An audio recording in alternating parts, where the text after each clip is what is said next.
Good morning. It's so good to see you. Welcome.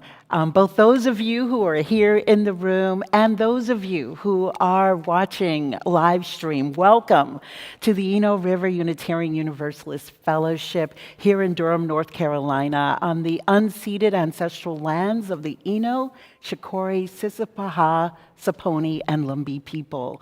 My name is Reverend Jacqueline Brett. And whoever you are, wherever you come from, whatever your race, your gender, whomever you love, and wherever you are on your spiritual journey, we, as always, welcome you here in beloved community. If you are visiting with us this Sunday morning and you are here in the room, we invite you to rise in body or spirit. And if you are online, we invite you to put your name in the chat box so that we can give you an ERUUF welcome. It is so good to see you this morning. Thank you for choosing to spend this Sunday morning on this holiday weekend with us. If you, as visitors, we invite you to attend our Inquirers classes for visitors and newcomers. They take place on Sunday mornings at 9:30. Prior to this service, you can attend them live here on campus at 9:30 a.m. on Sunday, or you can attend them online. And information on how to do all of that is on ERUUF's website. Under events, you'll get the information on how to attend the Inquirers classes, but we are so glad to have you here with us this morning. I have some special notes, and they're mostly for those of us who are here in this space. One special note, and this is an important one, is there is a smell here, which some of you may notice, may not notice, may notice later. And I just want you to know that, and it's nothing to be alarmed about. There's a smell that almost smells like gas, but it is not natural gas. We've had Duke Energy out here several times, and they have reassured us that it is nothing but our brand new HVAC system. It is not anything that we have a problem or an issue with. So I just wanted you all to know that. And also for those of us here in the room, please do keep your masks on, as I see you are already doing, throughout the service above the nose, especially when you're singing. So we want to encourage singing, and we especially need masks on when we're singing. You'll note that we on the chancel floor who are speaking will be without our masks, and that is safe, and we are socially distanced from you and one another, but our cantor Pam will also have her mask on when she is singing as well. We also wanted to let you know, which you've probably already noticed, that there are no bulletins or programs. And now that we have this wonderful new AV system, we are adding to our Green Sanctuary certification by no longer printing out paper on Sunday mornings. All of the information about the service will appear on the screen. The lyrics to the songs will also appear on the screen. And you also, if you want to know what's going on at ERUUF throughout the week and in the months ahead, we encourage you to look at e-news because the bulletin is nothing but a reprint of e-news anyway. So do take a look at e-news, which comes out on Friday mornings, and you'll get all the information about what's going on here at ERUUF. Or you can just go onto the events section of the website, and you'll be able to see all that we're doing in classes. Our classes, some are online, some are in person, some groups are meeting online, some groups are meeting in person. So it would be a great idea to just take a look and see what's going on. And we always have exciting things going on here. Even over this last year and a half, we kept going. This place is something else. Our guest preacher this morning is the Reverend John Saxon, who is, not only is he a UU minister, but he is also a member of this congregation. So we're excited to have him here preaching for us this Sunday morning. So at this moment, at this time, I invite us all to just center ourselves. Just let go everything that we might have brought into this room with us, and just take a minute to center. And let's all take a deep breath in together. and let it out.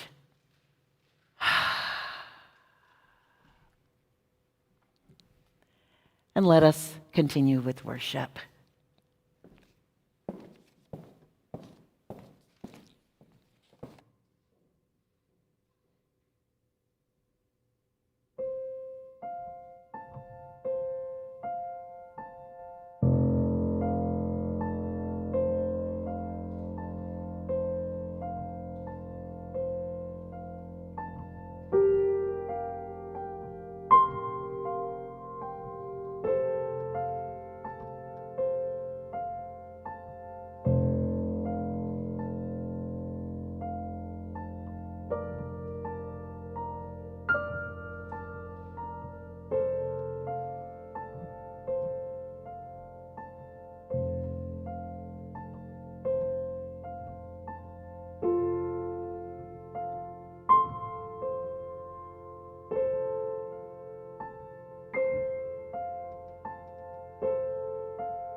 Ever since our first human ancestors stood upright on the plains of Africa, human beings have walked.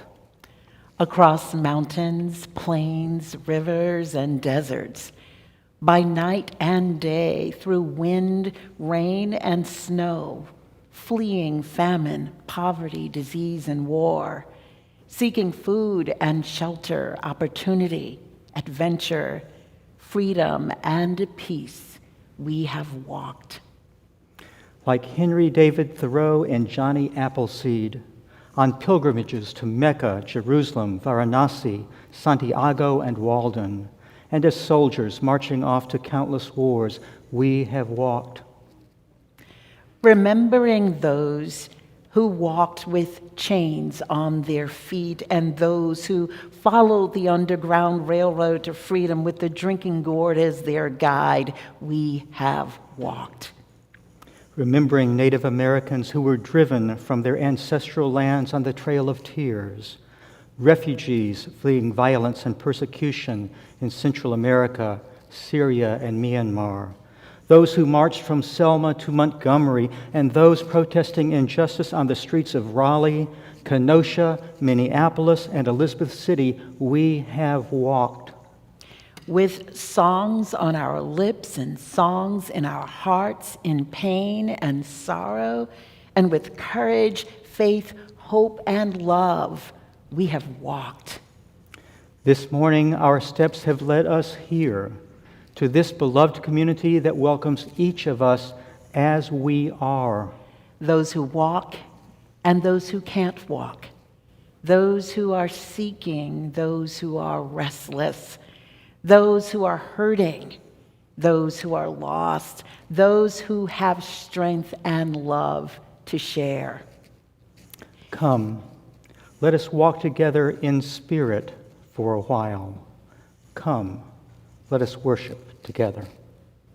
We light our chalice this morning as a reminder of the love, strength, courage, hope, and faith that we each hold in our hearts.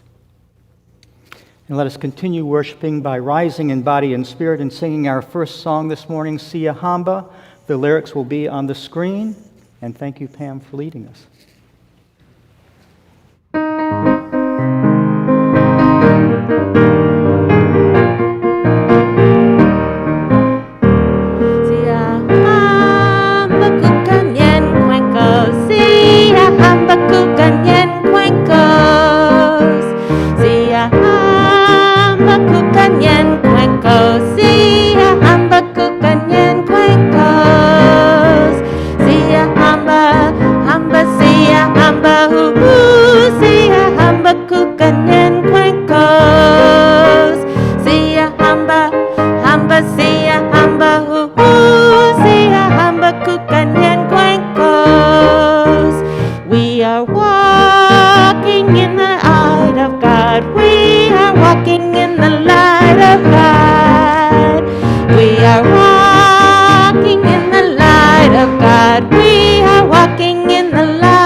Call a mask malfunction.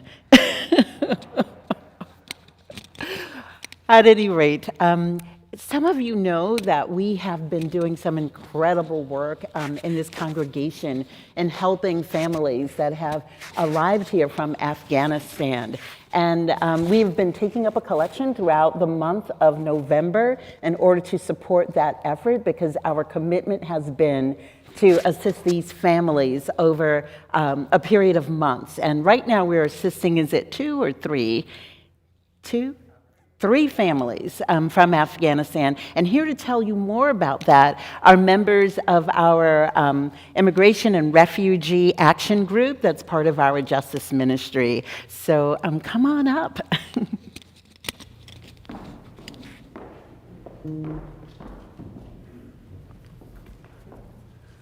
I was given permission to remove it. Oh, yes, well, if you don't mind the slides, thanks. So, good morning, ERUUF. It's my first time back here. I'm so excited. So, forgive me, I'm just a little excited. My name is Monique Pelican-Mueller, and I'm here with Judy and Dennis McGrath, who are the leadership team on this, and I'm one of the helpers. And I had some, experience doing international work over the years, and this was just a wonderful opportunity for me to be able to do some work here in the community, and I was so excited when these leaders stepped up and said, let's go for it, let's start something. And that's what they did. They started the Afghan Family Support Project. They reached out to Church World Service, and now we are co-sponsors with Church World Service in helping 3 families. We've presented a couple of times already this month, so maybe if you've been here, you have seen some of our information. So if we go to the next slide, we've kind of given a little bit of an update here. It's moved a lot. I'm not going to read this slide to you, don't worry. We've had a lot going on. This is just in September, after the first meeting with Church World Service. We had the first family move in, October 20th, and that meant getting the house together, finding a house. furnishing the house, getting them in there, starting English language classes and such. Then the second family, and now we even have a third family. Normally we do one family. So this has been a big growth, and it's really supported from you all helping to contribute to it. So if you don't mind the next slide. This is our team for the first family. This is the team that I'm working on, and I got to come, and I actually asked to be transferred to this team because we found out that the father, mother, and their little 1-year-old were expecting a baby. So very exciting news, and I happen to be a birth doula. I was a volunteer for many years over at UNC prior to the pandemic shutting that down. So I was just like, ooh, a baby opportunity. And so what I have done is, I'll tell you a little bit about me. There's a lot of other people doing this. I've gone already to the health department with the family so that they can have their maternity checkups. We went there just this past week, and because they have a 1-year-old, it's kind of like, what are we going to do with the 1-year-old this time? And it so happened as we walked in the door, their extended family was coming to the health department as well. Her parents actually are also refugees, and they are also being placed here in Durham. So how exciting is that? All of a sudden, the cousins are seeing the little kid, and they're kind of all grabbing together, and they're going, okay, we're taking the little one with them. So it was fabulous to have family with them. And as I'm waiting upstairs with the father and the mother, the father who has to wait outside, for part of the appointment, comes in and says, I'm going to go downstairs, and I'm going to go ahead and see my little girl. He must have done that 2 or 3 times. These are just sweet, loving people, and it's been a joy to be with them and to be able to talk to them. And so this is part of what we're doing, each one of us playing our role in order to get them all the different types of things that are just popping up. And so I'm going to let Dennis talk a little bit more about the next family. Thank you. Good morning. When we said we were going to take the next family that came up, we had no idea that we would have a family of 8, 6 children and 2 loving parents. And just 3 weeks ago, we moved this family and their few belongings to their new home. As we loaded the 3 cars, the children chanted, "It's moving day," a phrase that Judy taught them that morning. And when they arrived, their new neighbors welcomed them with open arms and presenting flowers and greetings. Well, within a week after this family moved in, volunteers drove up to the cul-de-sac to see smiling children riding bicycles and playing there while mom and dad watched from the steps. Next slide. Since we first met Mr. Sapi, the father of the family, he told us that his brother and family are also refugees, and they're living at Fort Dix, New Jersey, and he hoped they could be reunited. Well, great news. Church World Service has his brother's case, and we will be moving them into the same household. The house is big enough, and we are already making plans with the Safi family for their arrival. They will be starting their new life in Durham together. Next slide. This is our current team of volunteers working with the Safi family. Our team has risen to the challenge of doing much in a short period of time, and as we have put it, it's life in the volunteer fast lane, making it up as we go along. Next slide. Thank you to all the ERUUFians who have stepped up with donations of time, materials, and money. Without it, we could not do what we are doing. There is still much to do: jobs, driver's license training, and language tutoring, just to name a few things. Next slide. On our last day of our fundraising initiative, we ask for your financial support. Go to the ERUUF giving portal and select Afghan Family Support Project from the fund menu, or write that in the memo of your check. We promise that we will keep you up to date on our activities in e-news and on Facebook, or you can reach out to us at refugeejustice@eruuf.org. Thank you, volunteers, for all your hard work and commitment, and thank you, ERUUF, for supporting this work. Thank you.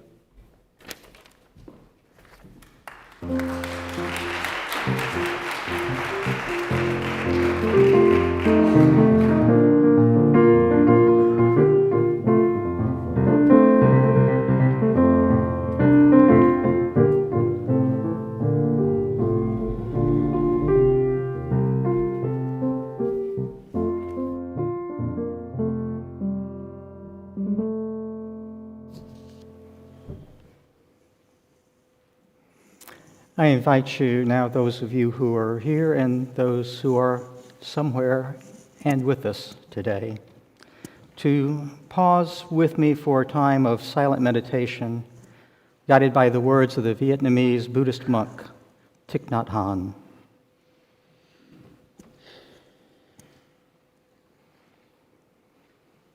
I invite you to sit comfortably. Close your eyes and put aside for just a few moments the thoughts and feelings that race around within your mind.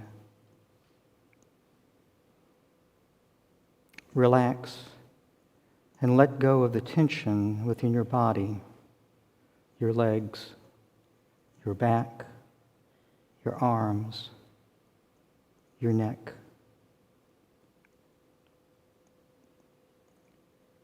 Focus on your breath. Breathing in, breathing out. Breathing in, breathing out.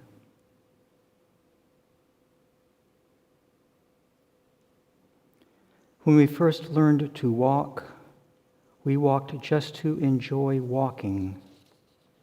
We walked and discovered each moment as we encountered it. We can learn to walk that way again.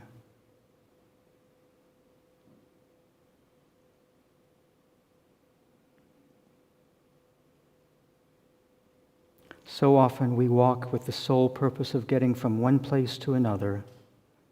But where are we in between? With every step, we can feel the miracle of walking on solid ground.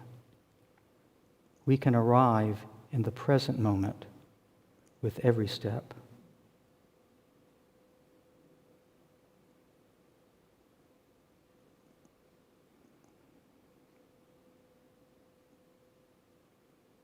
The first thing to do is lift your foot. Breathe in. Put your foot down in front of you. First your heel, and then your toes. Breathe out. Feel your feet solid on the earth.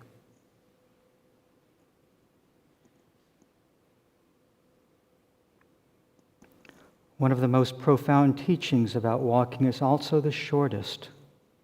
You have arrived. When we walk mindfully, we return to the present moment, our true home. There's no need for us to struggle to arrive somewhere else.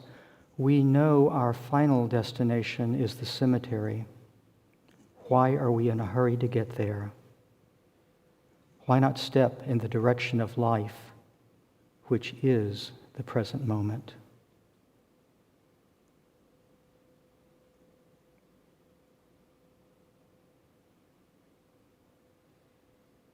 When we walk mindfully, focusing on our body, our feet, our breathing, we can put aside for at least a while the thinking, storytelling, blaming, and judging that goes on in our heads, and instead find calmness and peace in the here and now of the present moment, which is the only time and place that life exists.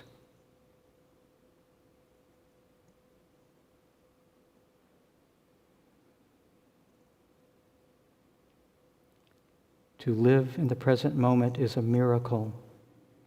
When you breathe in and become fully alive, you see yourself as a miracle. When you look at an orange mindfully, you see the orange as a miracle. The real miracle is not to walk on water. The true miracle is to walk on the green earth beneath your feet.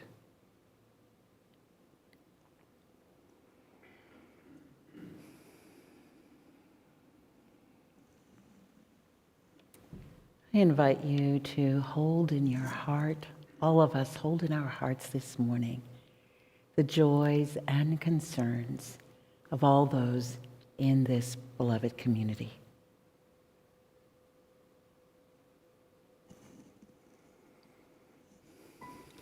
Amen.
Henry David Thoreau was a 19th century writer, social critic, transcendentalist, and friend of Ralph Waldo Emerson, who lived in Concord, Massachusetts.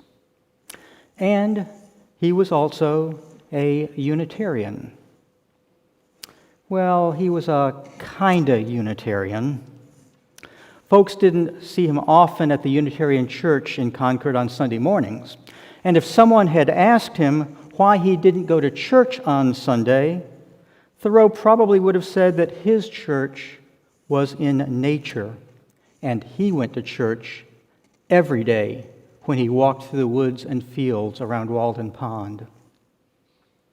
Thoreau lived alone for 2 years from 1845 to 1847 in a small cabin that he built for himself in the woods on Walden Pond a few miles outside Concord, not because he wanted to live in complete solitude as a hermit, but instead because he wanted to live deliberately, focusing on the essential facts of life and learning what life has to teach. During the 2 years that he lived on Walden Pond, Thoreau walked through the surrounding countryside almost every day and wrote a book titled Walden, or Life in the Woods, about the natural world and humanity's place in and experience of the natural world. In Walden, Thoreau also wrote about a railroad line between Concord and Fitchburg that had been built less than half a mile away from his cabin. Spoiler alert, Thoreau didn't think much of that new railroad line. Here's what he had to say. A friend once said to me, "I wonder that you do not lay up money. You love to travel. You might take the train and go up to Fitchburg today and see the country." But I am wiser than that, Thoreau wrote. I have learned, he said, that the swiftest traveler is he that goes afoot. So I say to my friend, suppose we try who will get there first. The distance is 30 miles, the fare 90 cents.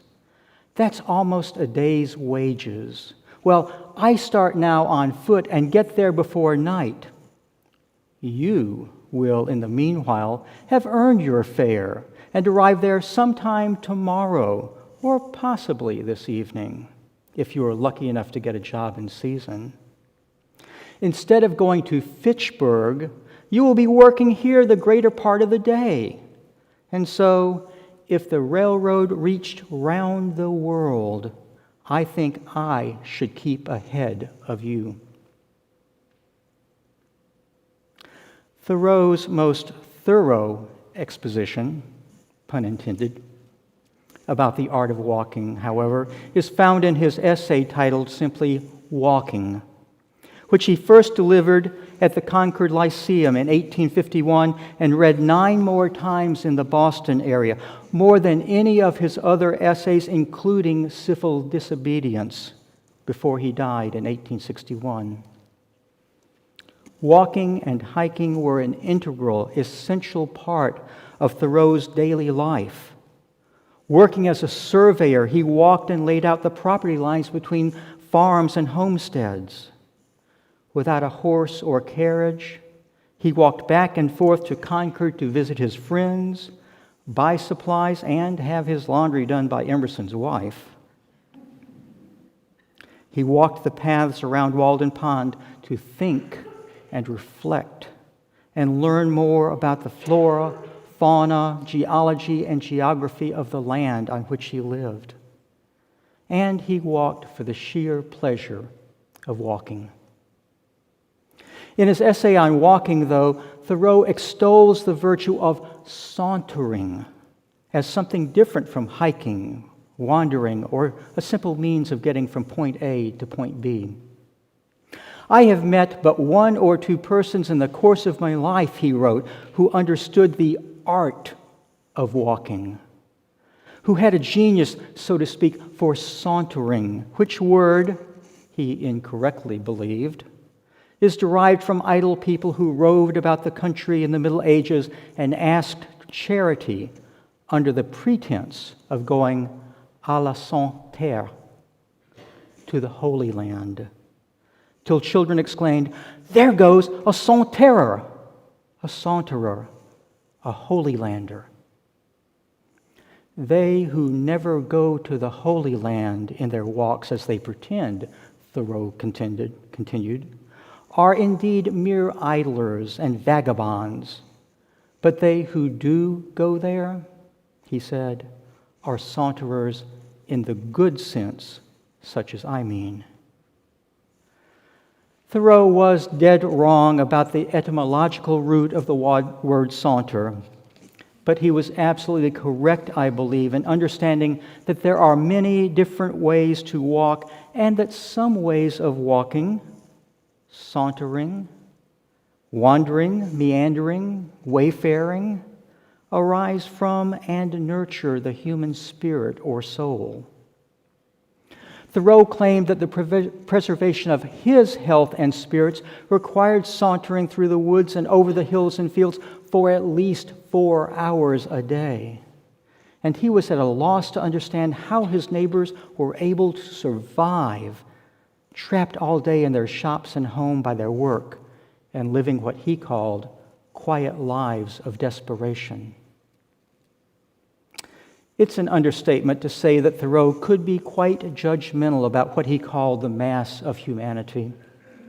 But I get what he was saying about our spiritual need to walk for hours rather than minutes a day, to walk day in and day out, and to walk as a spiritual endeavor for its own sake, rather than merely physical exercise or getting from here to there.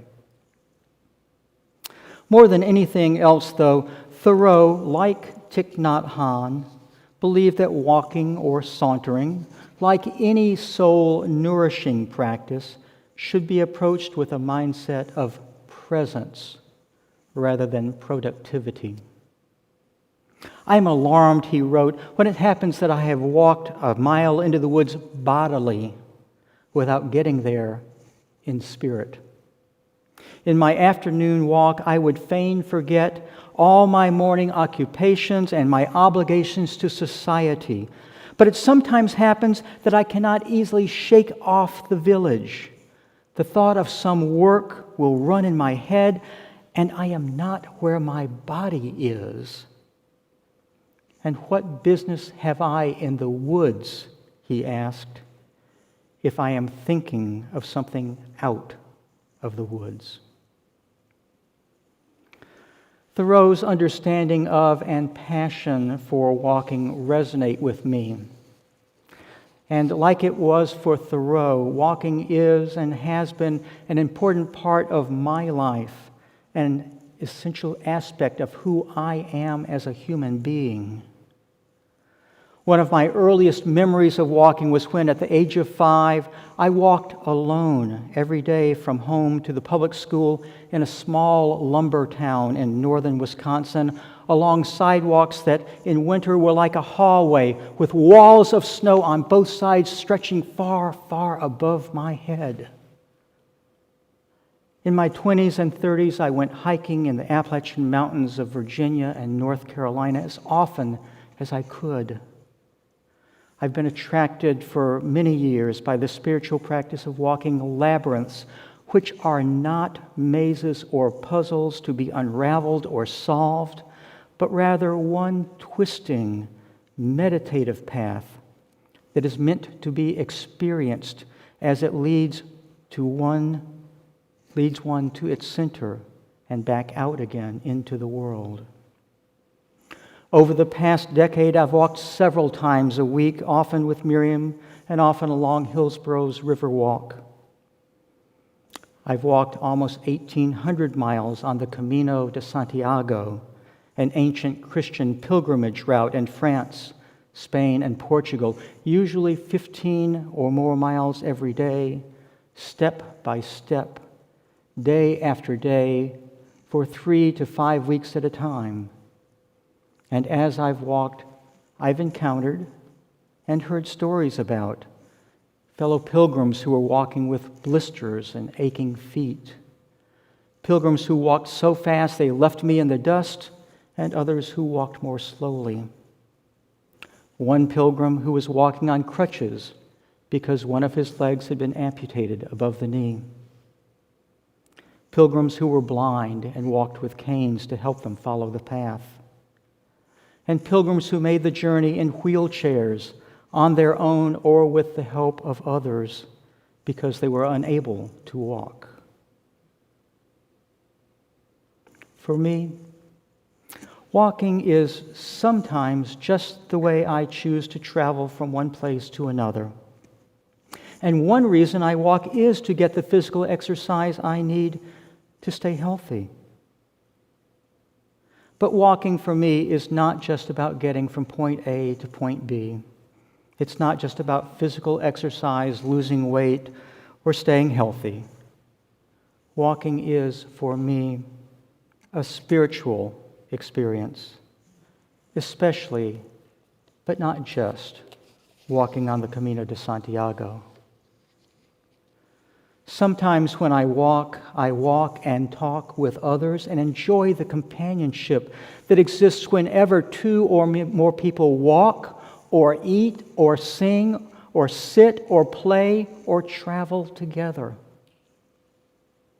Often, though, I walk and enjoy walking alone. And when I walk alone, I try just to walk in silence, not listening to podcasts or music, though I confess sometimes I do sing when I walk. Sometimes I think as I walk. Sometimes I think about things I need to do, mundane things, like what I need to buy at the grocery store. And sometimes I think about more important things, important choices I need to make, and all the many, many mistakes I've made in life. Sometimes I simply remember and reflect as I walk, diving deep into memories that have been tucked away for many, many years, calling to mind both joyful and painful times in my life. But especially on the Camino, when I've been walking for 4 or 5 hours after 4 or 5 days on the way, when I'm in the zone, so to speak, I experience an openness, awareness, and mindfulness that I've never been able to experience through the practice of sitting meditation. Walking is, for me, a form of moving meditation, in which without intention or effort, my mind and heart open themselves to the present moment, and my eyes and ears become more fully aware of the sunlight, darkness, rain, path, fields, woods, rivers, mountains, sights, and sounds through which my body is moving. Walking forces me to slow down and move at what some have called the speed of God, or maybe, for you, just the speed of your heart. Rather than racing along at 70 miles an hour in the car or in my mind. And when I slow down, I see clearly that the world looks and feels very different at 3 miles an hour, and that I feel different too. I pay attention to my breathing in and out, to the beating of my heart, and each step I take, as well as the fatigue, thirst, hunger, and joy that I feel in my body and spirit. I let my mind wander where it wants or needs to go, or let it be quiet, calm, peaceful, or empty. On more than a few occasions, I've experienced what I can only call epiphanies or revelations as I've walked, profound insights, at least profound to me, novel ideas, maybe, or answers to perplexing questions that suddenly and inexplicably come to me unbidden from nowhere, from out of the blue, from somewhere deep inside me, or perhaps from the spirit of life that holds my life in the larger life of all. And on the Camino, I've sometimes found myself walking in spirit, in the footsteps of and alongside others, even though I'm walking alone. It happened once 5 years ago as I walked beside a river in the Spanish mountains, long before sunrise beneath the stars of the Milky Way, when I felt a very real, palpable, and visceral connection between myself and all of the ancient, medieval, and modern pilgrims who had walked before me along that same path, under the same stars, across the same mountains, step by step, sharing the same journey. And it happened again 2 years ago, as I held in my heart and walked in spirit with the tens of thousands of refugees who at that time were walking from Central America to the U.S. border, fleeing violence and poverty, walking day after day with only the clothes on their backs through rain and across deserts, walking not because, like me, they chose to walk to another country before returning home to a more comfortable and secure life, but because, unlike me, they had no choice but to walk, nowhere else to go, and no homes waiting for them at the end of their journey. Walking for me is an embodied spiritual experience. Walking connects my spirit with my body and my body with my spirit. Walking feeds my spirit and it nourishes my soul. And when I walk not only with my legs and feet, but also with my heart and mind and spirit. When I walk in body and in spirit. But it's also important for me to say clearly and for you to hear that my perspective, experience, and understanding of walking is just that. My perspective, my experience, my understanding as someone who has the physical ability to walk, as someone who is still, at least for the time being, in pretty good physical and I hope mental and emotional health. As a person who, apart from not being able to hear well without hearing aids and not being able to see well without glasses, is privileged to be what some would call an able-bodied person. It's important for me and for all of us to remember that not everyone here this morning, not everyone listening this morning, walks or is able to walk 500 miles on the Camino de Santiago like me. It's important to remember that some of us find it difficult to walk across a parking lot or around the block, and that some need walkers, canes, scooters, or wheelchairs to get around. Most of all, though, it's important to remember that it isn't one's physical ability to walk that determines their worth as a human being, because our faith affirms that the inherent worth and dignity of all human beings and calls us to leave no one behind on the long road toward justice and beloved community. And finally, I'd like to think that there's a sense in which all of us, including those whose bodies, legs, and feet make walking difficult or impossible, are able to metaphorically walk over the tallest mountains and to the ends of the earth in our spirits, in our minds, in our memories, in our hearts, and in our dreams. So I hope that something of what I've said this morning about walking will speak to each and every one of you in some way. I hope that if walking is physically difficult or impossible for you, you'll find other ways to let your spirit walk wherever it wants and needs to go, and other ways of connecting your body and your soul, experiencing the increased awareness and peace that comes from living fully in the present moment. I hope that if you're able to walk, you'll keep on walking, alone, with your family and friends, and with each other in your neighborhood, in nature, and in the streets protesting injustice. I hope that whether you're walking your dog around the block or walking 500 miles on the Camino de Santiago, you'll walk like me as a pilgrim on a journey to the Holy Land, not the Holy Land that lies far, far away, but the Holy Land that lies beneath our feet anywhere and everywhere.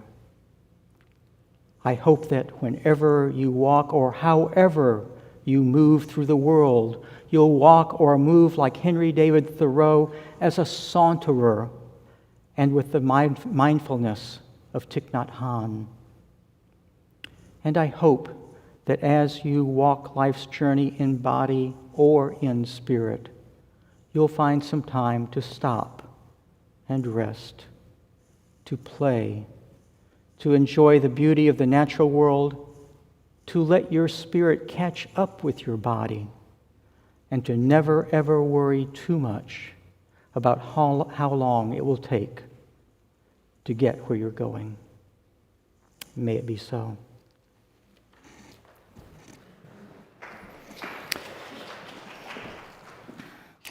Thank you, John. You've given us a lot to think about.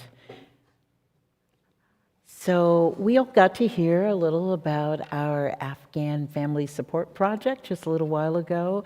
And this morning, all contributions in excess of regular pledges will be given in support of this project. We give our gifts, our gifts through our time, our talent, and of course our treasure. And so we hope you will give to this wonderful, wonderful and important project today. You may give if you are at home using the link in the chat box. And if you're here, you may go on your device to ERUUF.org and use the Give button at the top of the screen, which will guide you to the giving portal. You can also do that when you get home, but you can do that on your device. And when you go to the giving portal, be sure to use the drop-down and select Afghan project. That's what you would be given to. And we also accept checks. We do it old school too. So if you want to send us a check, you can do so. We just ask that you write it in the memo that this is for the Afghan Family Support Project. And so with that, and I should say, with regard to those of you who might want to give now, we have a box in the back of the sanctuary, and you may drop in any, whether it's cash, whether it's checks, into that box at the end of the service. We will not be passing the plates, just for safety reasons, but please do, you'll see a box right at the, a black box right at the door, and you can put anything that you'd like to place into that box as well. So we continue now with the offertory, which is being presented by Kate Lewis.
We give thanks. We give thanks for all of the gifts of this beloved community, the gifts of our time, our talent, our treasure, and the gift of being able to serve and support others who are in need.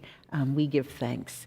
And so with that, we will, our closing hymn today is One More Step. And we invite you here in the room to rise in body or spirit.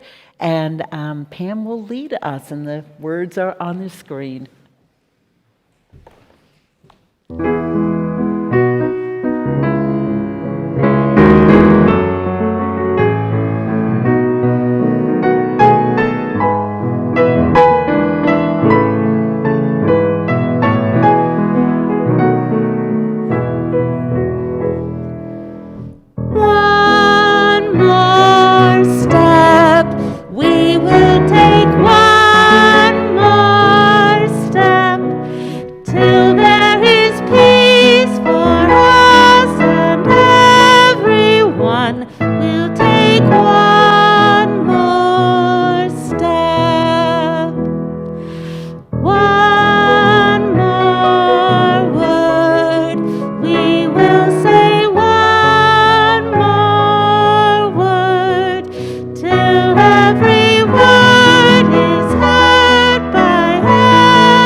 No hay camino. The Spanish poet Antonio Machado writes, "Wayfarer, there is no way.